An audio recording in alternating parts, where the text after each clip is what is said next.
Genius, welcome back to my channel so genius. हम discuss कर रहे थे इंडियस 36 के प्रैक्टिकल क्वेश्चन, जिसमें अब अपन करेंगे प्रैक्टिकल क्वेश्चन नंबर 10। तो चलिए इसे रीड करते हैं।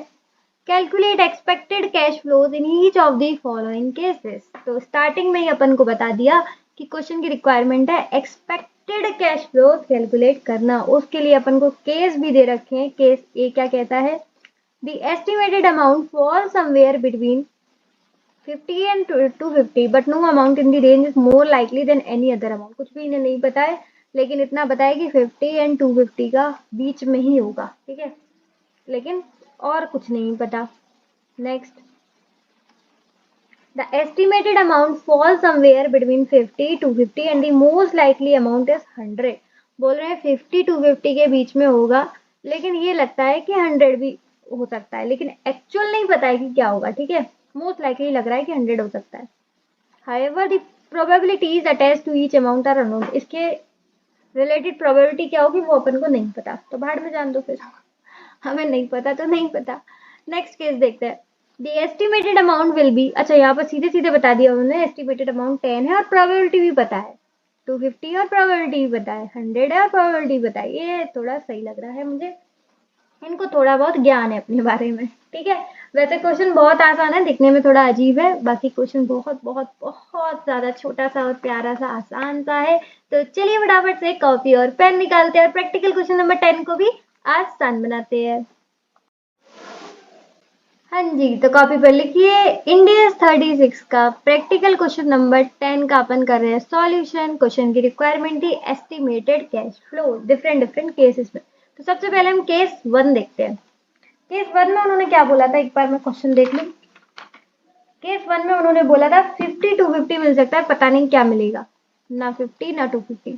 अपन कर देते हैं इसका एवरेज, क्योंकि एक्चुअल तो पता ही नहीं है अपन को। तो 50 प्लस 250 डिवाइड बाई 2, ये हो जाएगा 150, ठीक है। तो एस्टिमेटेड अपन को लगेगा कि 150 आ सकता है, क्योंकि उन्होंने बोला 50 250 के बीच में हो सकता है, तो एवरेज ही लेना पड़ेगा, एग्जैक्ट तो नहीं पता है। तो पहले का आंसर आ गया हमारा 150, ठीक। नेक्स्ट बोल रहे हैं 50 250 के बीच में होगा, लेकिन 100 भी हो सकता है, कुछ पता नहीं है किसकी। तो फिर से अपन एवरेज ले लेंगे। तो 50, अच्छा जब एवरेज 2 का लो तो नीचे 2 आएगा, जब एवरेज 3 लो तो 3 का आएगा। वैसे आप फाइनल के स्टूडेंट हो, लेकिन फिर भी मैं बता दूं भाई, कुछ लोग इसी पर बात पर भी वो हो जाएंगे कि ये क्यों लिया, ऊपर 2 लिया और नीचे 3। तो सिंपल सी बात है, ठीक है। एवरेज लेने के लिए जितने होते हैं उतना ही लिया जाता है। जैसे 2 है तो 2 लिया है, 3 है तो 3 लिया है, ठीक है। तो ये आंसर आ गया आपका 133.33। ये आ गया सेकंड का आंसर, ठीक है। तो बी पार्ट भी हमारा कंप्लीट। देखो कितनी जल्दी जल्दी हो रहा है ना, मजे मजे में हो रहा है, लगी नहीं रहा फाइनल की पढ़ाई कर रहे हैं, मजे मजे में हो रहा है, ऐसे मजे मजे में होगा। कैश फ्लोज प्रोबेबिलिटी और एक्सपेक्टेड कैश फ्लोज, ठीक है। यहाँ पर इसलिए मैंने ये फॉर्मेट क्रिएट किया क्योंकि इसमें प्रोबेबिलिटी दे रखा था। एक कैश फ्लो था 50, जिसका प्रोबेबिलिटी है 10%। 250 प्रोबेबिलिटी है 30%। 100 प्रोबेबिलिटी है 60%।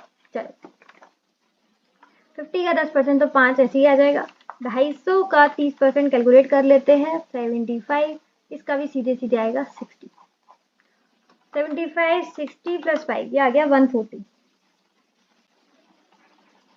सिंपल, लास्ट वाला बहुत सिंपल था, सीधा कैश फ्लो दे रखा है, प्रोबेबिलिटी दे रखा है, इंटू कर दोगे इन दोनों का तो आपका एक्सपेक्टेड कैश फ्लो आ जाएगा। प्रेजेंट वैल्यू फैक्टर नहीं दे रखा था, इसलिए अपन ने प्रेजेंट वैल्यू नहीं निकाला।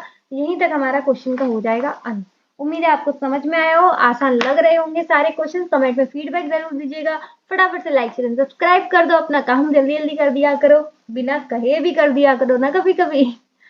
और आज के लिए बस इतना ही। इसी के साथ इसी तरीके से खुश रहिए, मुस्कुराते रहिए। मिलते हैं नेक्स्ट वीडियो में, तब तक के लिए bye bye, be happy always.